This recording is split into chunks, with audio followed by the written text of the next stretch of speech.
Roger from American Dad is not, on the surface, an obvious subject for extended philosophical attention. He's a grey alien who lives in the attic of a suburban house in Virginia, drinks wine in quantities that would hospitalize a lesser species, and has on at least 2 separate occasions tried to murder the people he lives with over what most observers would generously describe as minor provocations. He wears wigs, hundreds of them. He's built a full bar up in the attic, proper bar stools, the works, and he sits in it and serves himself drinks and watches Dynasty reruns and complains pleasurably about everything available to complain about. None of that reads as an invitation to spend 2 hours thinking carefully about what he means. His name is Roger. Roger from American Dad, and I'd like to spend the next couple of hours with him, if that's all right with you. American Dad is Seth MacFarlane's second animated show, first broadcast on Fox in 2005. It ran on Fox until 2014, moved to TBS, and has since returned to Fox with new episodes streaming on Hulu. Over 20 years of television, which is a number that tends to sneak up on you. Most shows don't get 2 decades. Most characters don't get 20 years of being refined and complicated and occasionally contradicted and slowly turned into something richer than they started as. Roger has had all of that. The Seth MacFarlane question comes up sometimes when people talk about American Dad, because Family Guy came first and Roger makes occasional cameo appearances in it, and there's an energy to some of the humour that rhymes. But American Dad is a different show in the ways that matter. It's more interested in its characters as specific, complicated people, or in Roger's case, as something adjacent to a person. It's more willing to follow emotional logic into uncomfortable territory. And Roger is a more sustained and coherent creation than the Family Guy ensemble tends to produce. He's been one consistent character for the whole run. That's rarer than it sounds. What matters for tonight is the attic and the bar and the particular mind running its operations from up there. The show is built around Stan Smith, a deeply conservative CII agent in Langley Falls, Virginia, and his household. His wife, Francine, daughter Haley, son Steve, a goldfish named Klaus, who used to be a human East German skier. That's its own thing. And Roger, an alien who lives with the Smiths after meeting Stan at Area 51. Stan keeps Roger in the attic. Roger keeps himself entertained.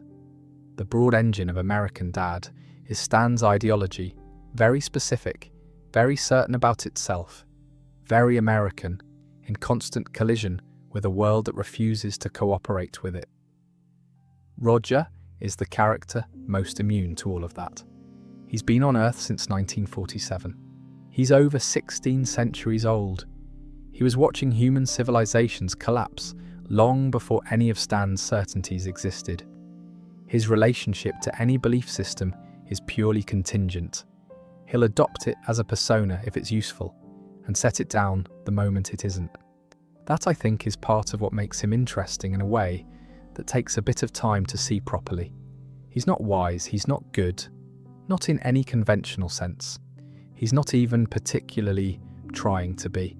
But he raises actually interesting questions about identity, about what we owe our own biology, about what belonging means for someone who never quite fits anywhere, about how you keep finding things to interest you when you've got potentially 10,000 years left. He doesn't answer those questions well. The answers he arrives at are frequently terrible. But the questions are worth sitting with. That's the territory for tonight. Not a recap, not a ranking of schemes, not a highlights reel of his worst behaviour, though there are some remarkable moments we'll touch on. It's an attempt to take Roger seriously as a character, which is a slightly unusual thing to do with someone who has written death threats to a celebrity for 7 consecutive years over a cancelled television programme, but we'll get to that. We'll cover where he came from, what he actually is underneath the personas, what the show implies he believes about pleasure and revenge and time and belonging. We'll spend some time on specific episodes that do something philosophically interesting, and some time on the broader patterns that run across the whole series. Settle in then. This is going to take some time, and that's entirely the idea. If you'd like to subscribe while you're settling in, it's free and it helps the channel. But the important thing is that you're comfortable. Roger would want you comfortable. He'd want you comfortable primarily so he could steal your wallet, but the warmth underneath that impulse is arguably real. Roger looks exactly like what the 1950s imagined aliens would look like. That's not accidental. His design pulls directly from the Roswell mythology, the grey alien template, big almond-shaped eyes, a large head on a slender frame. No visible nose to speak of. He's roughly 5 feet tall. He's got blood that can appear purple. No genitals, he mentions this occasionally, without obvious distress. And the ability, on certain occasions, to project electricity from his fingertips, because his species is apparently 60% electricity. Which is one of those facts about Roger that sounds like a throwaway joke, and turns out to be something the show takes at least semi-seriously when it needs to. He speaks in a voice modelled on Paul Lynde, the comedian known for his acerbic, swish delivery on Hollywood squares throughout the 1970s. Lynde was a gay man in an era when that carried real professional and personal cost, and he channeled all of it into sardonic public performance. Wit as armour. Camp as the mode available to someone for whom being visibly honest about what you are carries too high a price. There's something in that lineage worth noticing about Roger, because Roger's voice isn't just a stylistic choice. It carries a history, performance as self-protection, theatricality as the medium of someone who's learned that being entertaining is sometimes safer than being real. Seth MacFarlane voices Roger, and also Stan Smith, and also several Family Guy characters simultaneously. The vocal distinction between Stan and Roger is remarkable. When you think about it, Stan is sincere, square, certain. Roger is fluid, subversive, endlessly mobile. MacFarlane has mentioned that Roger gives him a freedom that the more grounded characters don't allow. You can hear it. There's a lightness in Roger's voice that isn't available to Stan even in the show's broadest moments. Roger's official status in the Smith household is unofficial. He lives in the attic, in a space he's furnished according to his own specifications. There's the bar, fully stocked, with stools he built himself. There's the carousel, and this is worth picturing because it's one of the more evocative images in the show. A carousel of wigs, hundreds of them, alongside racks of costumes covering both genders and most of the social spectrum. There's a book he maintains to track which persona each person in Langley Falls knows him as, because the logistics of having a few hundred active identities require some administration. He's a secret from the wider world, the CI. I doesn't know he's there, or at least Stan spends considerable energy ensuring they don't. The neighbours don't know. He can go outside, but only in disguise because an uncovered alien wandering the streets would attract attention Stan can't afford. In the early seasons, this constraint was fairly strict. Over time, the show loosened it considerably, and by the middle run, Roger could go out in disguise and live full parallel lives through his personas with only nominal concern about exposure. The disguises became the point, not just the mechanism. The show discovered fairly quickly that Roger with a persona could do almost anything. He could be a wedding planner, a therapist of spectacularly dubious qualifications, and a James Bond villain. He could have jobs and relationships and backstories that spanned years. He could raise children. There's a persona called Jeannie Gold who has 2 adult sons who call him Mum and apparently have done for quite some time. The persona became the vehicle through which Roger could have an entire life, or more accurately, several hundred entire lives, while technically remaining a secret in the attic. The Roger of season 15 couldn't have existed in season 1, not because the character underwent some conventional arc of growth or change, but because the show accumulated enough material to know what it was working with. Roger got more specific, more capable of real darkness and, paradoxically, more capable of genuine warmth as the writers discovered the edges of him. The thing about Roger's setup that I keep returning to, the detail that changes how you read everything else, is established in Season 8 in an episode called Naked to the Limit One More Time, where Roger has been trying to move around the house without a disguise when Hayley's husband Jeff is present, which Stan forbids because Jeff cannot keep a secret. Things spiral as they do until Stan has backed himself into a corner where he apparently has to kill either Roger or Jeff to protect the household secret. In the moment of crisis, Roger offers a third option. He can leave. He can go back to his home planet. The ship is in storage. He calls his people. They send a vessel. The family says their goodbyes, and there's a full retrospective montage here, set to the closing theme of MASH, which is funnier and more moving than it has any right to be. But the moment where Roger supposedly throws Jeff into the tractor beam instead of leaving himself is not actually shown. The ship departs. Jeff is gone. Roger is still here. What that sequence establishes is something the show had never quite made explicit before. Roger's presence on Earth has always been a choice. He isn't a prisoner. He isn't deliberately or permanently exiled on Earth, but the show never makes it clear that he has any reliable, practical way to leave. His confinement here began with him being tricked, but it ultimately wasn't forced. He's been here since Roswell, because at some point being here became what he is, rather than something that happened to him. That matters philosophically more than it might seem. There's a whole category of human experience, I think it's one of the more common and less examined ones, which is the experience of being somewhere you didn't entirely choose, and not leaving. Not because you can't, because at some point the place became real, and leaving became abstract. The original circumstances that put you there have long since been superseded by the simple fact of being there. It's your life now, however it started. Roger's relationship to Earth isn't warm in any simple sense. He's not grateful to be here. He doesn't romanticize it. He finds plenty wrong with it, and says so, at length, with considerable creative vocabulary. But Earth is where his bar is.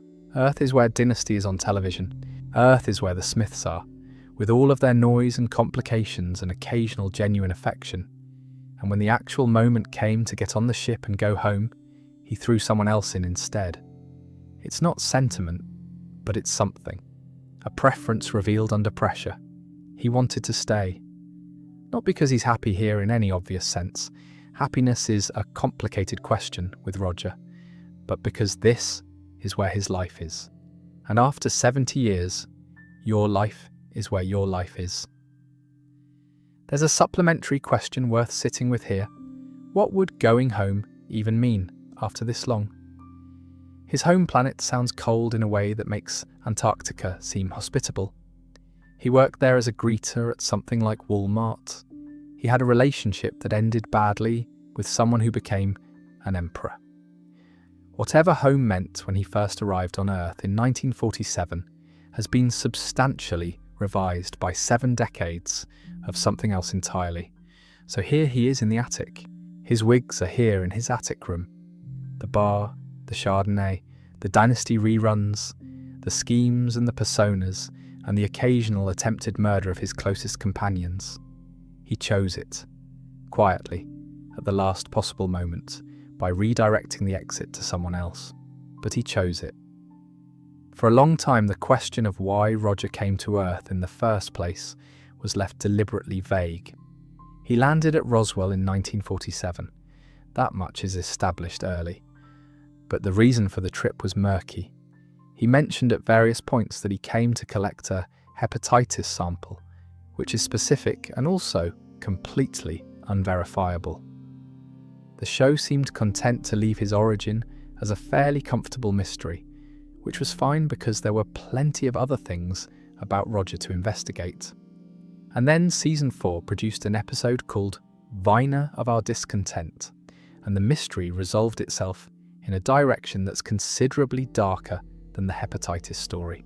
Roger had believed, apparently, for some time, that he was sent to Earth as the Decider. His mission, as he understood it, to determine whether humanity was worth saving or should be destroyed. An enormous responsibility, a cosmic importance, the fate of an entire species in his hands. That's the story he was carrying. The reality, discovered when he finally goes back to his spaceship and finds a note. The ship was a test model. He was in it as a crash test dummy. His own species sent him off with a fabricated purpose to test whether the ship would survive the journey. He wasn't the Decider. He was ballast. Maybe revenge from Emperor Xing, Roger's alien ex, for something Roger did. Maybe just institutional callousness. The note doesn't elaborate. It just establishes the fact of it. His entire cosmic mission, the meaning he'd been quietly carrying around for decades. The sense that his presence on Earth had some grander purpose beyond staying in the Smith's attic, was made up. Someone invented it, presumably to make him cooperate with the journey, and didn't bother to leave a better explanation. I find this actually difficult to sit with on Roger's behalf, and the show doesn't make a great deal of it. It doesn't give Roger a breakdown. There's no dark night of the soul, no extended reckoning with what this revelation means. He processes it in whatever way Roger processes things, and then he goes and does something Roger. The episode moves on. American Dad is generally not interested in lingering on its own sadder implications, but the philosophical terrain it opens up is worth walking through slowly because it maps onto something real. The German philosopher Martin Heidegger wrote about what he called Geworfenheit, usually translated as thrownness. The idea is this: you arrive into a situation you didn't choose. You didn't choose to be born, didn't choose your species or your era or your circumstances, didn't choose the purposes assigned to you before you were capable of assigning your own. You find yourself already there, in the middle of something, with no instruction manual and no guarantee that the instructions you are given are accurate. Roger is a very literal version of this. He crashed physically to Earth in a spacecraft after being banished by others, for reasons he wasn't told, with no higher purpose ever given. When the fiction dissolved, what was left was just him, on a planet he didn't intend to be on, surrounded by people he didn't choose. Albert Camus, working in a somewhat different philosophical register, called this condition the absurd, the confrontation between the human need for meaning and the universe's total, indifferent silence on the subject. The universe doesn't explain itself. It doesn't confirm your sense of purpose or deny it. It just continues, while you stand there needing to know why. Camus' answer to the absurd wasn't despair. He made that clear as a call to revolt, freedom, and passionate living. The response is not to give in, and it's not to pretend the silence isn't there. It's to live fully in spite of it. Fully in the present, with the things and people that are actually here, without requiring the universe to provide a rationale. Sisyphus, condemned to roll his boulder up a hill for eternity and watch it roll back down, must be imagined happy. The task is itself. It doesn't need to lead anywhere. Roger, post-revelation, doesn't articulate any of this. He's not reading Camus in the attic, but his behaviour is consistent with someone who has internalized a version of it, someone who has given up, possibly long before the note confirmed it, on the idea that there's a grand purpose to locate. The Chardonnay is here. Dynasty is on. The Smith family is loud and present and occasionally affectionate. That's what there is. There's also the Xing dimension, which I want to mention because it adds a layer of bathos that the show deploys with considerable skill. Emperor Xing is Roger's alien ex, a former romantic partner who, after Roger cheated on him, publicly and flagrantly, apparently became a tyrant and may have engineered the crash test dummy situation as revenge. If that's true, then Roger's cosmic abandonment, the fabricated purpose, the decades of false mission was the petty revenge of a spurned ex. His entire Earth existence might trace back to the alien equivalent of someone setting fire to your stuff after a breakup, which is, on one level, darkly funny. On another level, it's an answer to the question, why are you here? That's more honest than most of us get. You're here because of someone else's choices, made for reasons that had nothing to do with you, and the meaning you extract from it is entirely your own contribution to the situation. Roger never seems to dwell on this. That could be denial, it could be compartmentalization, or it could be something closer to what Kami was pointing at, a practical, unspoken decision that the origin story isn't the point. The fact of being here is the point. What you do with the being here is up to you. His response, as best I can read it, is, fine, fair enough. There's wine, there's television, there's a family that is maddening and occasionally attempted to kill me, and said I was one of them once. And there are several hundred personas that haven't been fully explored yet. That's enough to be going on with. It's not a wise response exactly, but it might be an honest one. Season 3 of American Dad produced an episode called Franny 911, and its central premise is one of the more philosophically interesting things the show ever did with Roger, and it does it while being extremely funny, which is the ideal condition for this kind of thing. The revelation: Roger's species has a biological need to be unpleasant. If they don't regularly release their bitchiness, their cruelty, their pettiness, their malice, it builds up inside them as a kind of bile. The longer they suppress it, the worse it gets. The episode shows Roger attempting to be sincerely nice for an extended period, suppressing the meanness, being helpful, considerate, supportive, and he deteriorates visibly. His face goes green. He becomes physically ill. He is quite literally being poisoned by his own kindness. This is played for comedy and works very well as comedy, but sit with it for a moment outside the comedic frame and you've got something actually strange. Roger isn't just mean because he's mean. He's mean the way other people breathe. The cruelty is metabolic. It's not a character flaw in the conventional sense, a failure of virtue, a weakness of will, something he could correct with sufficient effort, or moral development. It's bound up with his species' nature and survival rather than something purely biological. His body requires it the way a human body requires sleep, or food, or adequate hydration. The episode acknowledges this, and then the show does something interesting. It acknowledges the explanation and keeps holding Roger accountable anyway. After the bitchiness is biological reveal, Stan beats Roger up. The family continues to call Roger out on his behaviour in subsequent episodes, long after the explanation has been established. The consensus in the household seems to be, yes, this is a real thing, and no, it doesn't excuse most of what you actually do, which is, as it turns out, a philosophically defensible position. The question of moral responsibility and determinism has been running in philosophy for roughly as long as philosophy has existed, and it remains actually contested. Hard determinists argue that everything, including our choices, is the product of prior causes: physical, biological, experiential.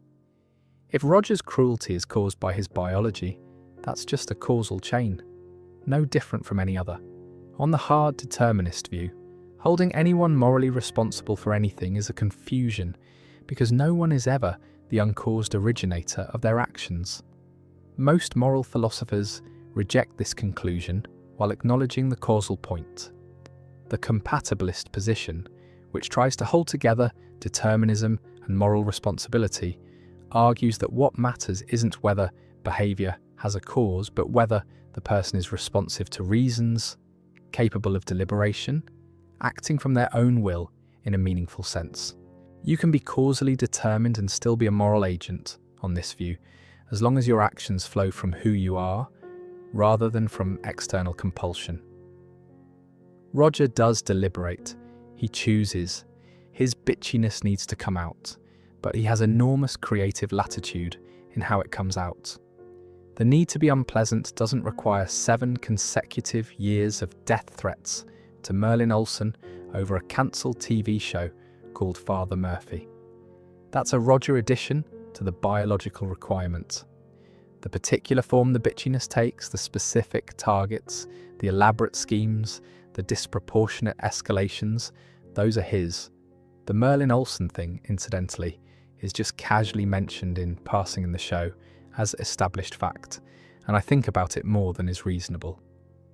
Roger was so affected by the cancellation of Father Murphy, a show that ran from 1981 to 1983, that the show claims he wrote death threats to one of its stars for years afterwards. Not petitions, not strongly worded letters. Death threats for 7 years. The show just includes this as character backstory and moves on. The specificity is what makes it remarkable. But back to the philosophical point. What the Franny 911 revelation does, taken seriously, is force everyone who engages with Roger, the Smiths, the audience, to hold 2 things simultaneously that most moral frameworks want to keep separate. On one side, a genuine biological constraint that Roger didn't choose and can't remove. On the other, a long track record of specific choices made within that constraint that are clearly his. Both are true. Neither cancels the other. This is actually closer to how moral life tends to work than the cleaner stories about free will and responsibility usually allow. Real human behaviour exists in exactly this kind of messy middle, partly driven by things we didn't choose, temperament, neurology, upbringing, circumstance, and partly shaped by choices we make within whatever latitude those things leave us. The question of which category a given behaviour belongs to is rarely settled cleanly.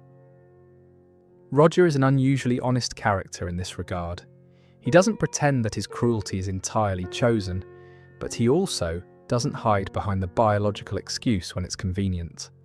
He's mean when he wants to be, more mean than he needs to be, and the excess, the specific extravagance of his cruelty is unmistakably his contribution. There's also something worth noting about what the bitchiness as biology reveal does to our sympathy for Roger, which is that it slightly shifts the ground without entirely relocating it. Understanding that meanness is not a choice he makes, but a necessity he manages, changes how you read his behaviour, not exculpating it, but contextualising it. He's not a mean person choosing meanness. He's a person whose nature requires something that maps badly onto human ethics, doing his best to manage the collision. The show never quite lets you settle on either reading. He's accountable, and he's constrained. Both of those things are true. Living with that ambiguity is part of what makes Roger an interesting character, rather than a simple one. And then there's the question of what, exactly, is left over after you account for the biology. What Roger chooses to do within the biological latitude he has turns out to be spectacularly varied. Some of it is the bitchiness, expressed through small cruelties and elaborate schemes. But some of it is something else entirely, something the biology doesn't account for, something the show keeps pointing at without quite naming. Picture the carousel. It's one of the more specific images in American Dad, this revolving rack of wigs in Roger's attic space, next to the racks of costumes covering most of the human social spectrum. There are hundreds of wigs. There are costumes for men and women and various professional categories. There's the tracking book Roger keeps, listing which persona each person in Langley Falls knows him as, because maintaining a few hundred active identities requires some administrative infrastructure. The question of what the personas actually are is established more precisely in later seasons. A season 13 episode of American Dad called Persona Assistant reveals that Roger's disguises work through the properties of his alien skin and costumes rather than simple visual concealment. And when people encounter Roger in costume, they don't see a grey alien poorly concealed under a wig. They see a different person, not a convincing disguise, an entirely different person. The perception is altered at some level that goes beyond the visual. The exception, as far as the show acknowledges, is Toshi, Steve's Japanese friend, who consistently seems to recognize Roger in any costume and simply doesn't mention it, which either makes Toshi the most perceptive person in Langley Falls or the most politely indifferent.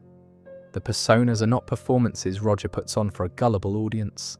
For the people who encounter them, they're real. The identities that Roger inhabits are real identities, at least from the outside. This changes their nature somewhat. It means that when Roger is Jeannie Gold, the wedding planner, Jeannie Gold is a person who exists in the experience of everyone who knows her. When Roger is Dr. Penguin, the family therapist, Dr. Penguin's patients are actually seeing someone who, to them, is actually their therapist. Some of the personas have been running long enough to accumulate serious histories. Jeannie Gold has 2 adult sons, Alex and Ron, who refer to Roger as Mum, and who apparently have been doing so for long enough that they're full-grown adults with their own lives. Working out the logistics of how Roger raised 2 children to adulthood, while also living in the Smiths' attic, is the kind of question the show cheerfully declines to answer, and I think it's right not to bother. The point is that the personas have depth. They're not masks, they're lives. This raises an interesting question about what Roger actually is underneath all of it, and the most useful framework here isn't a metaphysical one, it's a sociological one. Irving Goffman, the sociologist, wrote a book called The Presentation of Self in Everyday Life, first published in Scotland in 1956 and in the United States in 1959, which is one of the more clarifying things you can read if you're trying to think about Roger. Goffman's argument was that social life is fundamentally theatrical. Everyone performs roles in different contexts, managing the impression they make, switching between what he called the front stage, the public performance, and the backstage, where you drop the act and just exist. Identity isn't a fixed object you carry around. It's something you produce continuously in interaction, adjusting for context and audience. Most people do this without noticing. We're slightly different at work than at home, different with strangers than with old friends. The roles don't feel like performances because we're embedded in them. We just call them us. Roger does consciously and at considerable scale what most people do without noticing. His personas are Goffman's social roles, taken to their logical extreme, fully inhabited, context-specific, complete with their own audiences and backstories. The tracking book is just an unusually organised version of the social management everyone does informally. He knows who knows him as whom. That's all any of us are doing, really. Roger just has it written down because the logistics are more demanding. William James, writing in 1890, put something useful bluntly. A man has as many social selves as there are individuals who recognise him. His point was that identity is relational. You're one thing to your mother, and another to your employer, and another to a stranger on a train, and none of these is more authentically you than the others. The unified self, the coherent and singular self, is a useful social fiction, not a metaphysical fact. By James's count, Roger doesn't have a fragmented self. He has exactly as many selves as there are people who know him, which is probably in the hundreds once you account for all the active personas, and from the perspective of each person who knows one of them, that version of Roger is entirely real. This isn't breakdown. It's the ordinary social reality James was describing, made visible because Roger has structured it deliberately rather than letting it operate quietly in the background. What persists across all of it? Not a philosophical abstraction, something more practical. The wine preference, the texture of his resentments, the small gestures of actual loyalty that surface between the schemes, the way he cries behind his glasses when something hurts more than he expected. Those threads run through every persona and they're recognisably his, whether he's Jeannie Gold or Dr. Penguin or whoever he is alone in the attic at 2 in the morning. What makes Roger philosophically interesting within this framework is that his personas make visible something that's usually invisible. The gap between the continuous process, Roger, and the forms it takes, Jeannie Gold, the bounty hunter, the therapist. Most people experience their identity as unified and stable. We have a self-concept that feels reasonably consistent across contexts. The work self, and the home self, and the self with strangers, and the self with old friends are all held together under one narrative, one name, one general sense of being the same person. Roger doesn't do this. He doesn't maintain the fiction of a unified self across contexts. He's different people in different contexts in a way that's unusually literal, and he doesn't treat this as a problem to be solved. The different personas don't collapse into a unified Roger in his own self-understanding. He's whoever he is right now, and when he's someone else, he's whoever that is. This could be read as fragmentation, a self that has shattered into hundreds of pieces and lost the capacity for coherence. That reading is available, but I'm not sure it's the right one. What persists across all the personas is something. The specific revenge instincts, the wine preference, the attic bar he calls Roger's place, the small recurring gestures of genuine affection toward the Smiths that surface in between the schemes. Those aren't fragmented, they're remarkably consistent. Maybe what Roger has done over 1,600 years is something practical. He's stopped requiring his identity to look the same from the outside. The through line is real, but it doesn't need a stable appearance to remain real. He's whoever he needs to be for the context, and underneath all of it, he's Roger, recognizably and specifically, in a way that doesn't depend on the costume. Most of us hold our self-concept more rigidly than is probably necessary. The defensiveness that comes up when something challenges who we think we are, the discomfort with inconsistency, with being seen differently in different contexts, isn't protecting anything essential. Roger demonstrates this in a slightly absurd way. He's changed his face and name and biography and gender and profession hundreds of times. He's still entirely and unmistakably Roger. Now, of all the personas Roger has deployed across the run of the show, 2 are worth sitting with at some length because they represent opposite poles of what Roger might actually contain. And the distance between them is larger than the show usually acknowledges. The first is Sydney Huffman. Season 5's The One That Got Away is the first actually Roger-centric episode in American Dad, and it's one of the best things the show ever did with the character. The setup: Roger discovers his credit card has been maxed out by someone named Sydney Huffman. He concludes identity theft, vows revenge, and proceeds to systematically destroy Sydney's life, tries to burn down his apartment, destroys his garden, spreads rumours about venereal diseases, gets him fired, does a remarkable amount of damage in a very short time. Then he finds a photograph of Sydney and recognises the face. Sydney is him. More specifically, Sydney is a persona Roger committed to so completely that he lost track of being a persona. Roger had created Sydney months earlier, originally as a scheme to steal a $10 pair of gloves from a department store, an elaborate plan that involved courting the salesgirl and spending $700 on a necklace to get access to the display case, which Sydney himself later points out was not the most economically rational approach to acquiring a $10 item. "Shut up," Roger says in one of the episode's best moments. When the theft was discovered and the salesgirl took the blame, Roger felt something. Guilt, specifically, which is not a feeling Roger is supposed to have available in any quantity. He couldn't integrate it, couldn't process the experience of caring about someone else's suffering. So his mind solved the problem by creating Sydney as a separate personality to carry the guilt. Roger lived as Roger during the nights. Sydney, gentle, teetotaling, pigeon-feeding, Bible-selling Sydney, lived during the days. Neither aware of the other until the credit card statement brought them into collision. What Sydney represents, when you look at him clearly, is Roger's capacity for a fundamentally different life. Sydney isn't a villain who turned good or a good person revealed to be bad.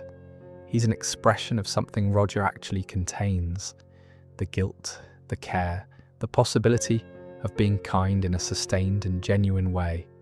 The niceness wasn't performed for Sydney. Sydney's tenderness toward the salesgirl Judy was real.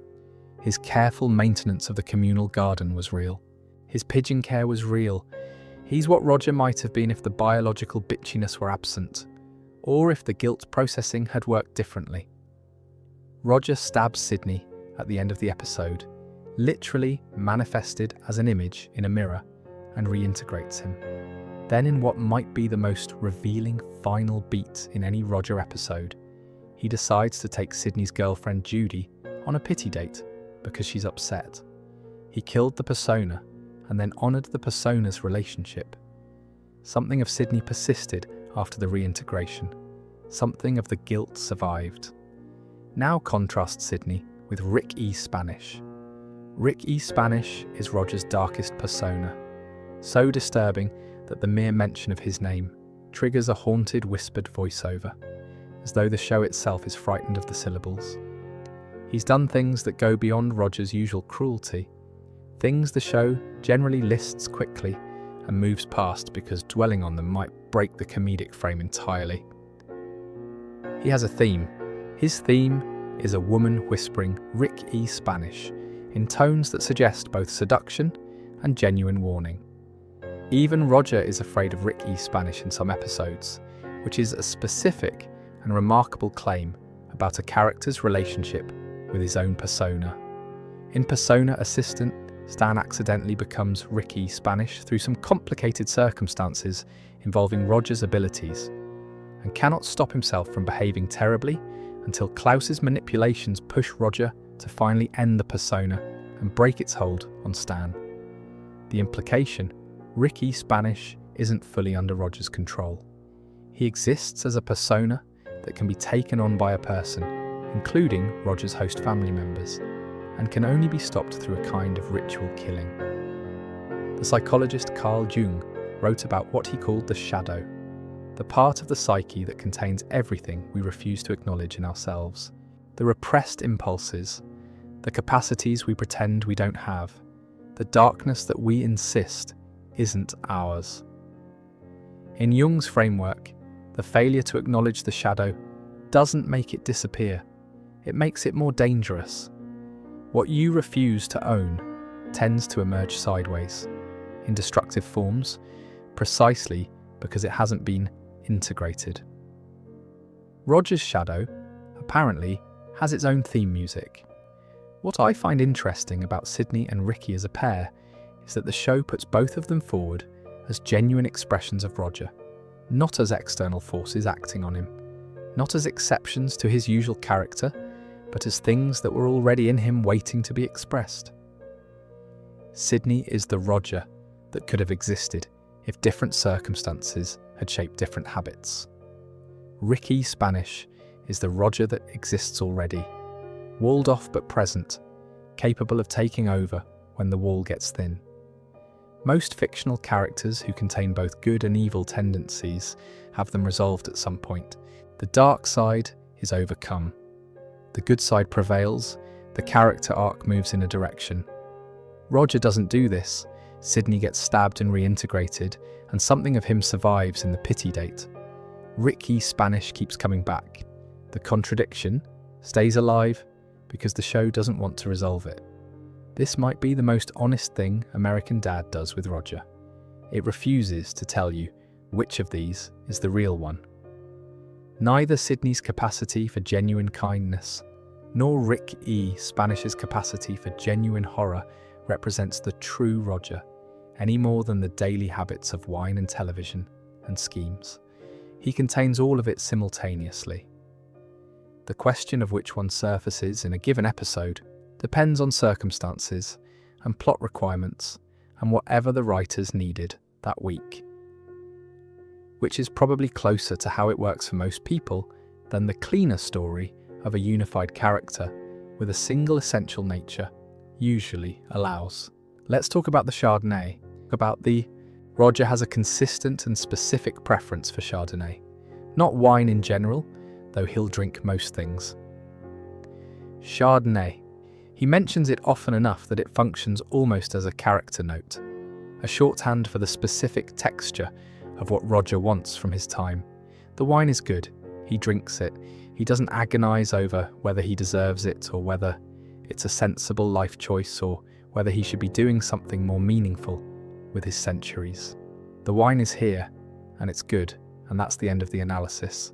Along with the Chardonnay, Dynasty reruns, Sex and the City, a rotating cast of other trashy television shows consumed with genuine, unself-conscious enthusiasm. Junk food. Various recreational substances from a list that the show compiles in Great Space Roaster, and which includes cocaine, heroin, ecstasy, crack, steroids, and several more, framed with the casualness of someone reading out a shopping list. He describes himself, in one episode, as a wine lover, also a heroin lover, in case anyone wants to schedule a poppy tour. Huge heroin fan. Don't use it, just like being around it. Study it, appreciate it, use it sometimes. This is the texture of Roger's daily life when he's not running a scheme or inhabiting a persona. And it's worth looking at it slowly, because there's something philosophically interesting underneath what initially reads as pure self-destruction. The philosophical tradition that actually maps onto Roger's relationship with pleasure isn't one most people bring up in polite company. It's the Cyrenaic school, founded by Aristippus of Cyrene in the 5th century BC, roughly a contemporary of Socrates, and comprehensively at odds with him on almost everything that mattered. The Cyrenaics argued that the only genuine good was immediate bodily pleasure, not tranquil contentment, not the careful cultivation of simple satisfactions, not the long-term project of removing pain from your life. They wanted actual pleasure now, in the present moment. They were suspicious of deferred gratification and had no particular interest in planning ahead. The past was gone and inaccessible. The future was uncertain and might not arrive in the form you anticipated. What you had was this specific sensation, in this specific evening, and that was the thing worth attending to. This position was considered philosophically embarrassing even in antiquity. Epicurus, who came slightly later, was partly responding to the Cyrenaics when he developed his more restrained philosophy of simple pleasures and settled contentment. He thought they were chasing pleasures that produced more suffering than satisfaction over time. He was probably right. Roger doesn't care. Roger's approach is Cyrenaic in exactly the ways that made the school notorious. He isn't cultivating settled contentment. He wants the specific wine tonight, the television on now, the scheme currently in progress to be interesting right now. The long run is someone else's problem. He has roughly 10,000 years left, and he's spending this Tuesday with Dynasty and a glass of Chardonnay, and that is, by the Cyrenaic standard, a life correctly organised. He doesn't drink the wine as a reward for accomplishing something. He drinks it because it's Tuesday, and the wine is there. That's the whole argument. There's a context for this that matters.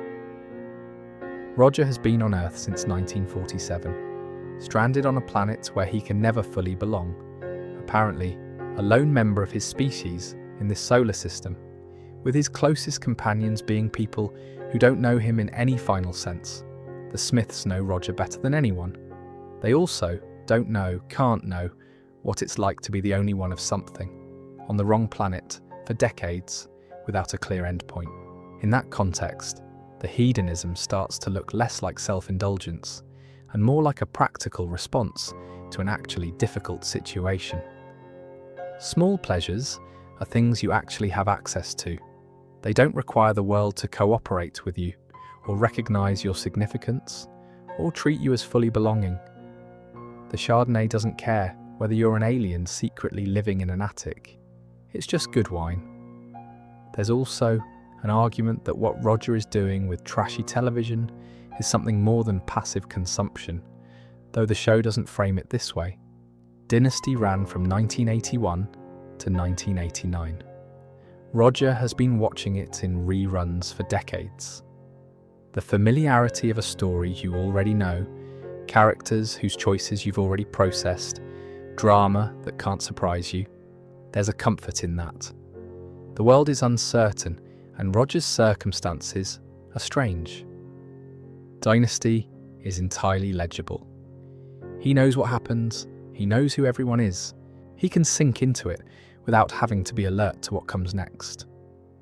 One of the things the show implies without stating directly is that Roger may be depressed in some functional sense. Not clinically, his species presumably doesn't have the same neurological architecture, but there's a suggestion, particularly in some earlier episodes, that the substance use and the relentless entertainment seeking and the inability to sit still with anything are partly the coping mechanisms of someone whose situation is actually, if quietly, hard. He's alone of his kind. His origins turned out to be unclear. He can't move through the world as himself. He's been stuck in variations on this situation for over 60 years. The hedonism might be self-medication. It might also be the most rational response available. Both can be true.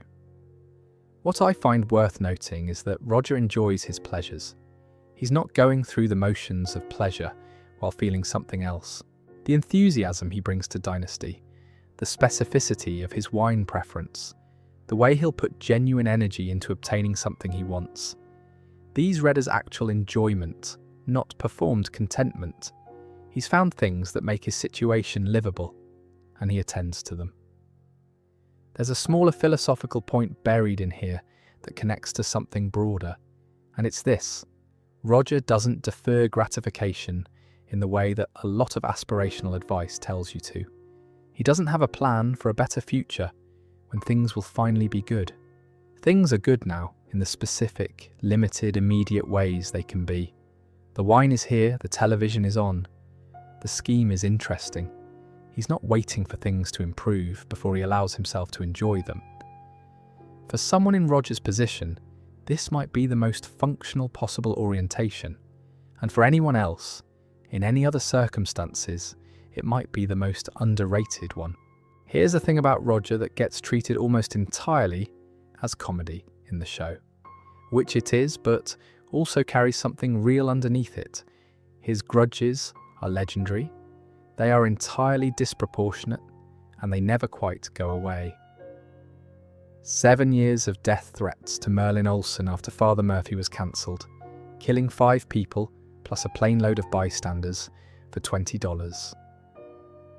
The Great Space Roaster Incident, which we'll get to properly in the next section. A history of elaborate revenge schemes for offences that, by any reasonable measure, didn't warrant the response.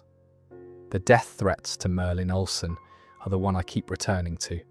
Father Murphy ran from 1981 to 1983. Roger liked it. It was cancelled. He then wrote death threats to one of its stars for 7 consecutive years.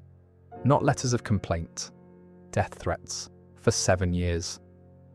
From the outside, this looks like obvious irrationality, and it is, in one sense. No coherent cost-benefit analysis produces 7 years of death threats as a response to television programming decisions.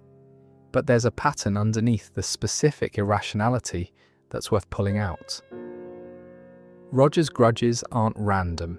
They tend to cluster around situations where he's been treated as unimportant, dismissed, ignored, or taken less seriously than he feels he warrants.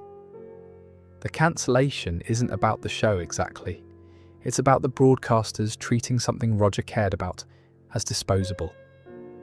The Great Space Roaster is about the Smiths treating Roger's feelings as fair game, which, in the context of a roast, they were, except Roger didn't feel like fair game, and the roast revealed he didn't think he was properly part of the group whose feelings were protected by the rules of family banter. Roger is an entity who is, structurally, always being treated as less significant than he is. He's a secret. He lives in an attic. He can't exist in the world as himself. Every day involves some degree of invisibility, of being reduced, of not being able to present as fully real. In that context, every slight is amplified. Being wronged, having your money taken, your feelings dismissed, your request denied, reads differently for someone who is already operating in a state of partial non-existence. The philosopher Axel Honneth, building on Hegel, argues that much of what we experience as injustice or grievance is really a failure of recognition, being treated as less significant than we are. And the psychological response to that failure tends to be disproportionate in exactly the way Roger's is, because what's being defended isn't just the specific thing taken or said, but the sense of mattering at all. The letters to Merlin Olsen aren't really about a cancelled show. They're about Roger's accumulated need to insist that he matters, that his preferences are real, that something he cares about is a real loss deserving a real response. The disproportionality is the point. A proportionate response would acknowledge that cancellations happen. Roger's response refuses to accept any of that. It insists, loudly and over several years, that this matters, and he matters, and you don't get to dismiss either without consequences. There's a connection here to the trickster archetype, which runs through world mythology in various forms, and which Roger maps onto quite closely. The trickster, coyote, in various Native American traditions, Loki in Norse mythology, Hermes in Greek, Anansi in West African traditions, is a figure who exists outside the normal rules of social order. He disrupts, deceives, creates chaos that sometimes serves and sometimes harms. He operates on his own logic, which intersects with conventional morality only occasionally and unpredictably. He's typically amoral rather than evil, not aligned with good or bad, but aligned with himself. Roger is the trickster almost precisely. He's not a villain with goals that conflict with the protagonists. He's not an ally committed to the family's well-being. He's something else, a force that operates according to its own internal rules, that can be helpful or harmful depending on circumstances, that fundamentally will not subordinate itself to anyone else's framework for how things should work. The trickster figure in mythology almost always has one consistent characteristic. He cannot be made small. You can trap the trickster, outsmart him temporarily, exile him, but you cannot make him accept a diminished status without consequence. He always finds a way to insist on his own significance. The revenge schemes, the 7-year grudge, the death threats to a celebrity over a TV show, these are all forms of the trickster's refusal to be treated as unimportant. You cancelled something I loved, and you did it as if my preferences don't count. I will now ensure that you understand that my preferences count. There's also a simpler observation, which the show allows in between the philosophical layers. Roger enjoys revenge, not just as a byproduct of dignity restoration, but as an intrinsically pleasurable activity. The schemes are interesting. The elaborate plans require skill and commitment and creative thinking. There's a craftsman quality to Roger's revenge architecture, the satisfaction of a plan well executed, whatever the ostensible goal. He did spend $700 to steal a $10 pair of gloves, and the inefficiency was entirely intentional. The complexity was the point. This connects back to the hedonism from the previous section in a way that makes sense. Roger finds things to enjoy. Revenge is one of them. Not exclusively or even primarily, but reliably. He's not a brooding avenger haunted by his grievances.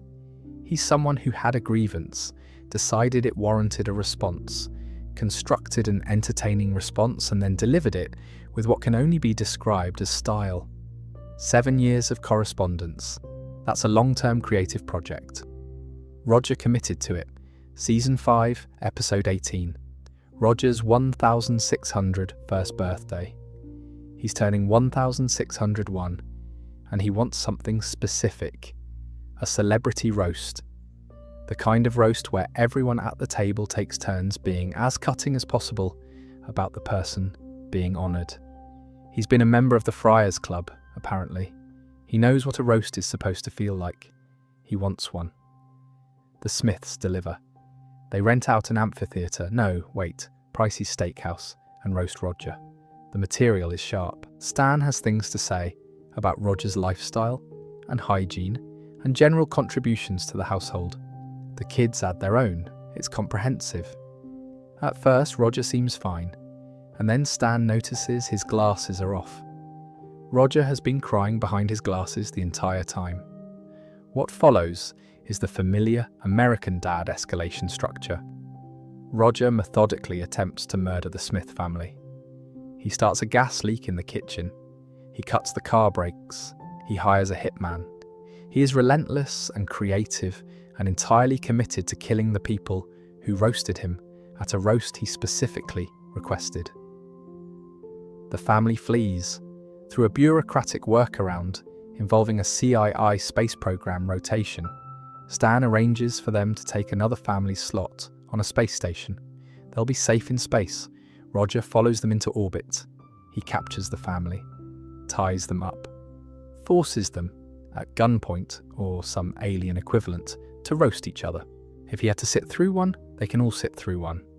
And then something unexpected happens. The family starts roasting each other, and they start laughing. The insults are just as cutting, but they're enjoying it. They're having a good time being merciless to each other.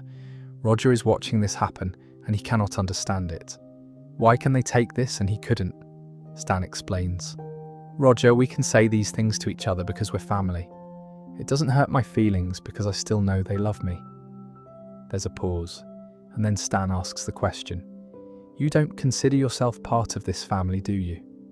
Roger. No, because I'm not.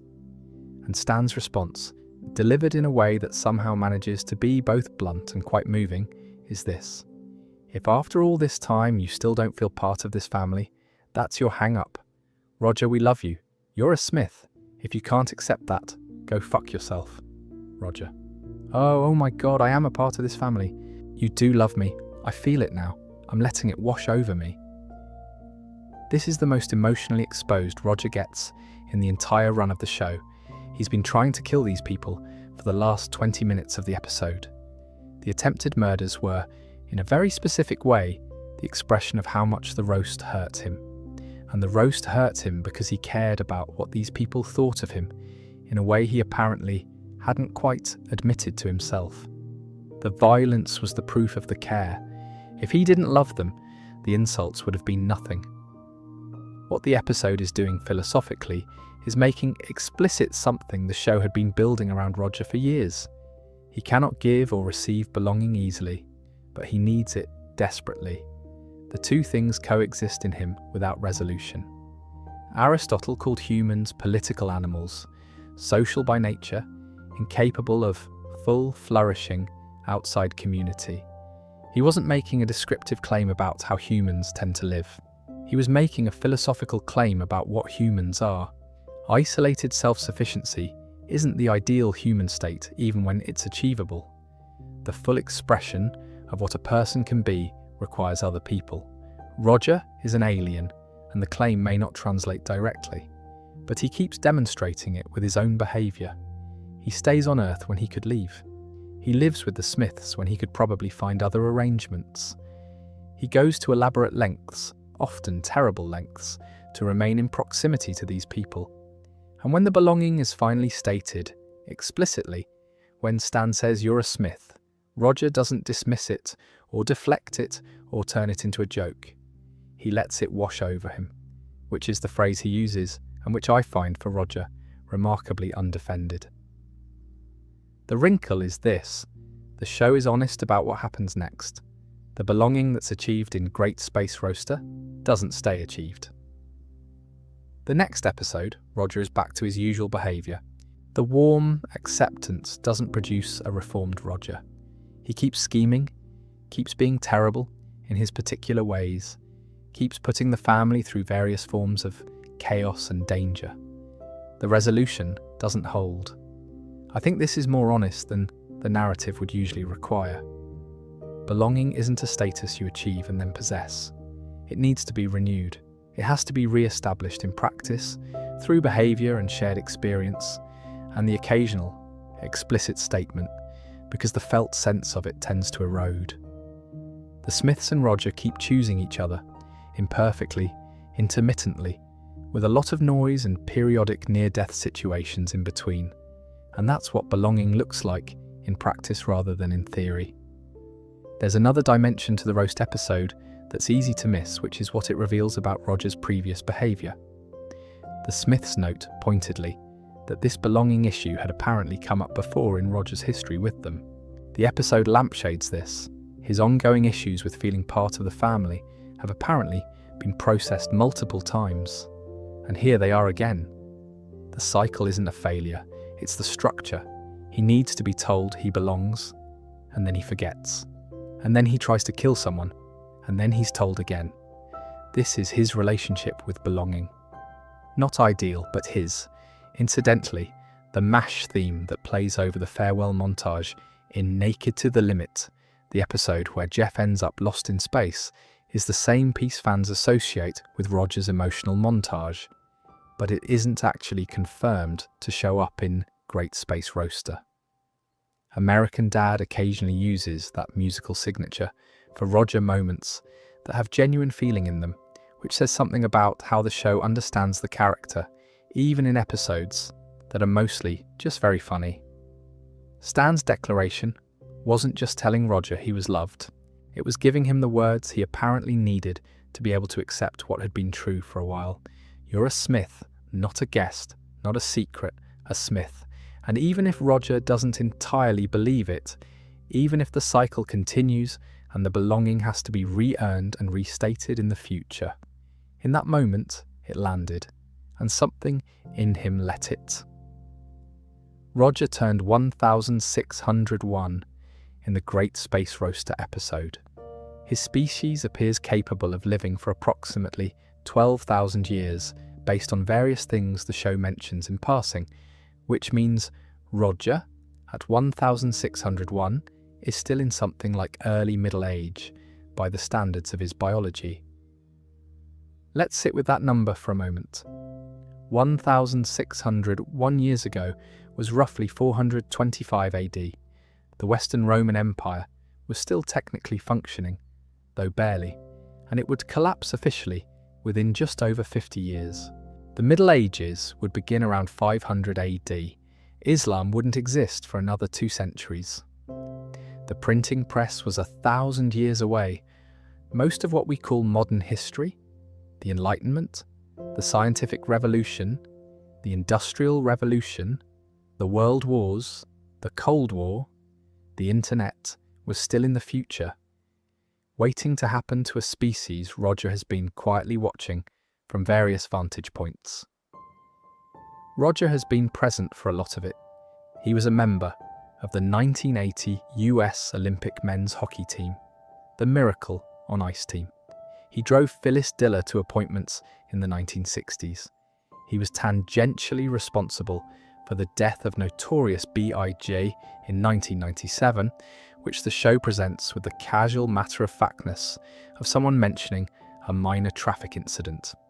He invented disco, accidentally, using a cassette tape from the future that Stan left behind while time travelling. He's been living with pioneer families in the 1800s. He may or may not have been in Egypt when the pyramids were being built. There's a carving that resembles him. This is a lot of history for one being to accumulate. And the question it raises, the actually interesting philosophical question, is what that accumulation does to someone's relationship with time.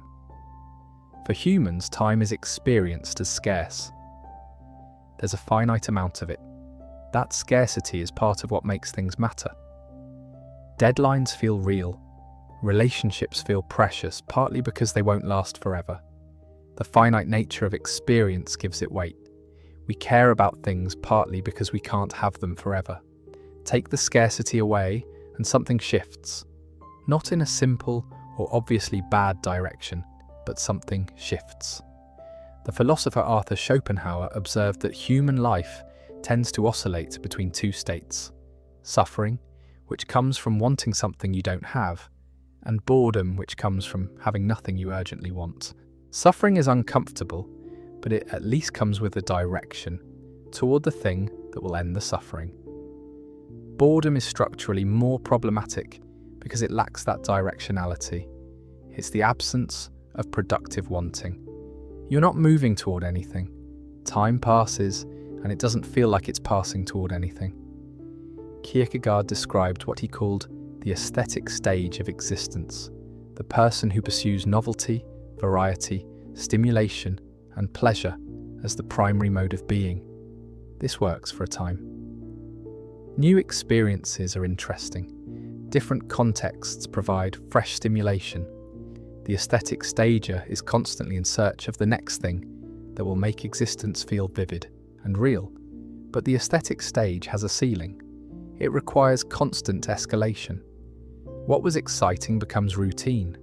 What was novel becomes familiar. The aesthetic stager is always running just ahead of the boredom that threatens to catch up. Roger's hundreds of personas are, in one reading, the aesthetic stage run to its logical conclusion. Each persona is a complete new life, new relationships, new problems, new textures of experience, new stakes. Becoming Dr. Penguin is, temporarily, being Dr. Penguin. The persona provides a context in which things matter in an immediate and specific way. And when the persona runs its course, there's another one. Roger has been rotating through identities for over 1,000 years as one possible response to the existential challenge of having far too much time. The British philosopher Bernard Williams wrote a famous essay called The Micropulus Case, named after a Janacek opera about a woman who achieves immortality, in which he argued that immortality would be, over time, intolerable. Not because you'd run out of things to do, but because the things that make life meaningful, your particular desires, your relationships, your commitments, are bound to a particular self with a particular character. And that self, over enough time, would either change beyond recognition, in which case the immortal person is no longer you, or would eventually exhaust everything interesting that a person with those specific characteristics could do or experience. Williams called the latter the prospect of everything coming to an end. You've read everything you're going to find interesting. You've had every kind of relationship available to your nature. You've made every mistake and learned every available lesson. What's left? Roger might be living Williams' argument. The persona carousel is one response to the problem Williams describes. Instead of trying to exhaust experience as a single coherent self, keep generating new selves, each of which gets a fresh start with new possibilities. It's not a solution so much as a way of running ahead of the problem. And there's some evidence in the show that even the persona rotation eventually develops a routine. The schemes start to rhyme with each other. The personas exist in recognizable categories. The same emotional notes recur under different costumes. What Roger does with the problem of infinite time, at least on the evidence of the show, is keep himself very busy with very small things. The schemes, the wine, the television, the family drama, the revenge, none of these require a long view. None of them point toward anything accumulating. They're just what's here, right now, requiring his attention, filling the specific texture of Tuesday. This is not obviously wrong. The alternative, trying to make a long life meaningful in the way short lives are meaningful, through narrative and accumulation and growth toward a goal, requires a kind of urgency that a 12,000-year lifespan doesn't naturally produce. Maybe the only honest response to essentially infinite time is to live, as Roger does, in a sustained present tense.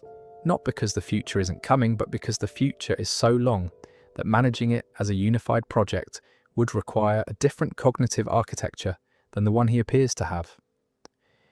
Roger doesn't seem to agonize over any of this.